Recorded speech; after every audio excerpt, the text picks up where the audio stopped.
Bonjour tout le monde, on se retrouve aujourd'hui pour une petite vidéo astuce de rangement. Je vais vous montrer comment je range mes dies et vous expliquer aussi comment je fais. Alors, déjà je vous montre. Donc moi mes dies sont rangées dans des classeurs à gros anneaux. Et elles sont rangées alors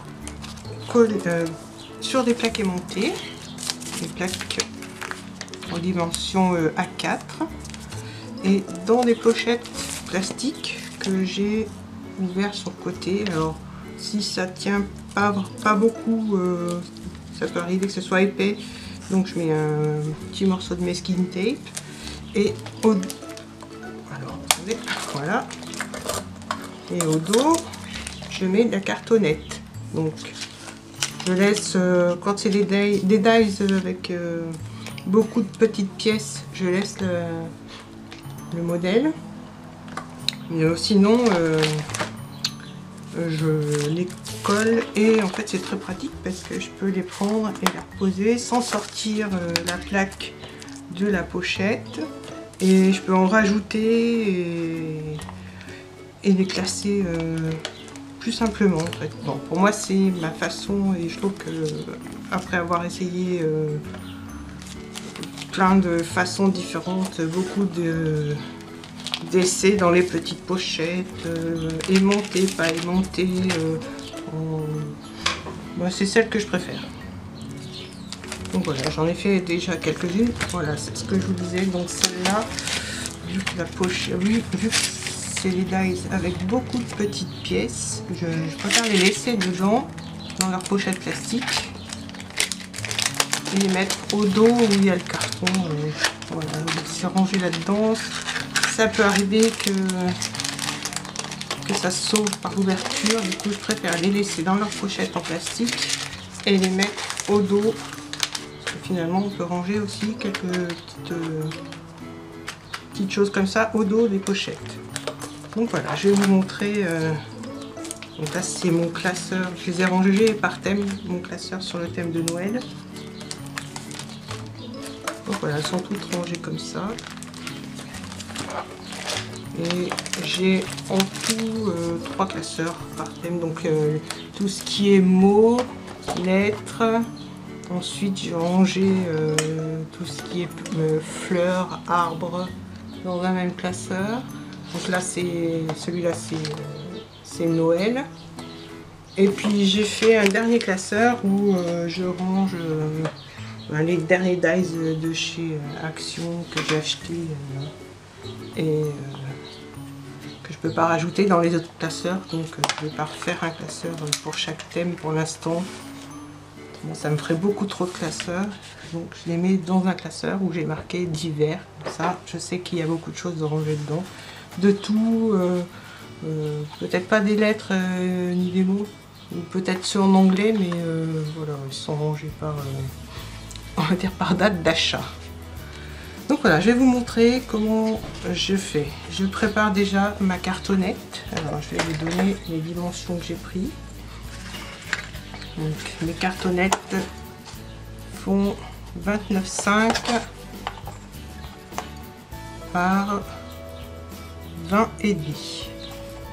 Sur ma cartonnette, alors ça c'est ma cartonnette qui me sert de gabarit. J'ai fait un cadre. Alors pas vraiment au milieu, alors j'ai mis 3 cm en partant du haut, 2,5 à droite. Donc je dis bien à droite parce que les pochettes sont rangées comme ça, avec la bordure sur le côté gauche, et moi je préfère qu'elles s'ouvrent de gauche à droite. Donc c'est pour ça que je précise à droite. Donc 2,5 à droite, 3 cm en bas.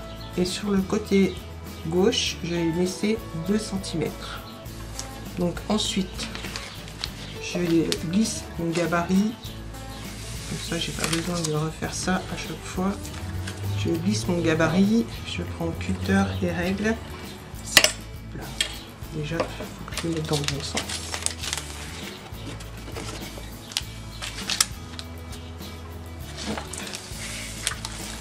Alors la partie pointillée, je la mets bien à droite. C'est la partie qui ne sera pas découper. Donc, je sais pas si vous voyez bien. Voilà, cette partie-là ne va pas être découpée. Je vais découper les 3 côtés. Donc, je commence. Donc, avec le carton, on peut se permettre de découper le plastique tranquillement. Même si ça marque un petit peu la cartonnette, c'est pas trop gênant. Donc, je vais bien montrer.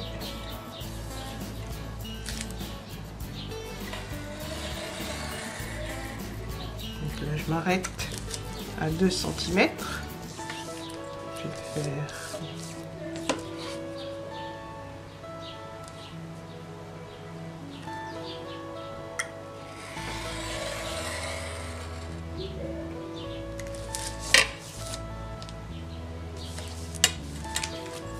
voilà. Et puis la partie du bas.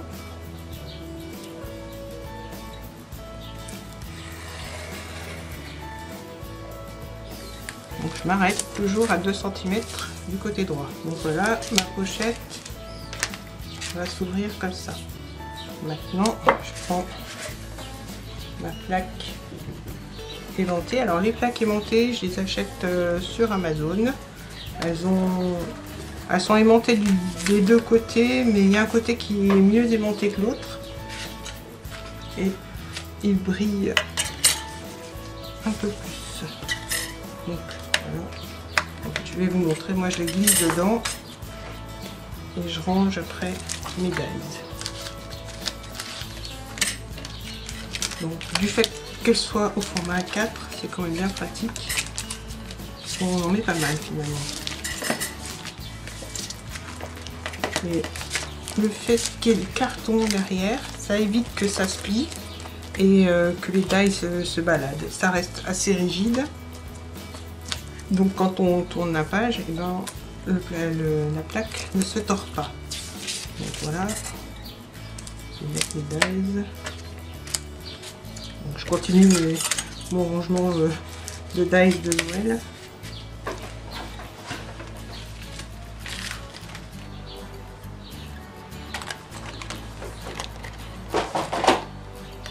Donc ce sont mes petits villages.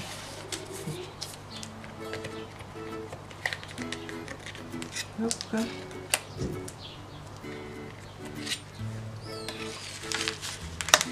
Finalement, on en met beaucoup.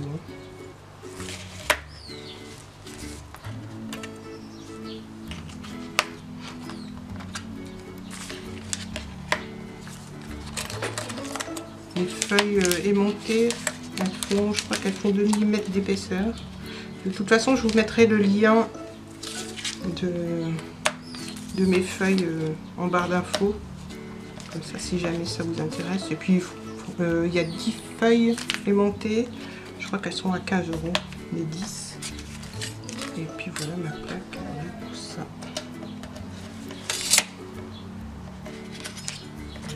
Comme ça.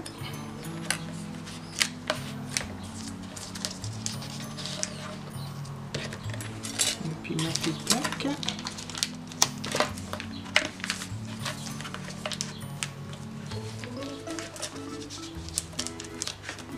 Voilà, je pourrais en rajouter d'autres au besoin, là, en les rangeant autrement si comme ça ne me convient pas, mais là on en met déjà pas mal. Donc voilà, celle-ci va retrouver mon classeur.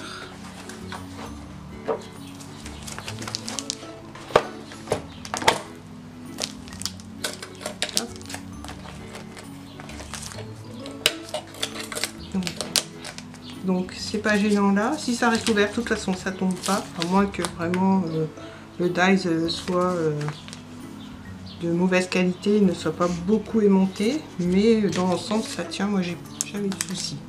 Donc voilà, ce que je vous disais, c'est quand on tourne les pages, les dies ne se baladent pas, parce que avec le carton au dos, ça reste rigide. Voilà, ça ne bouge pas. J'ai encore un peu de place là. Voilà, ça va me permettre d'acheter d'autres dies comme ça.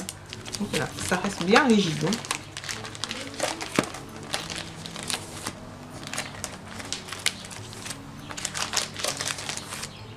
Voilà, la petite astuce est terminée. J'espère que ce petit tuto astuce vous aura plu. Je vous dis à très bientôt. Bye bye.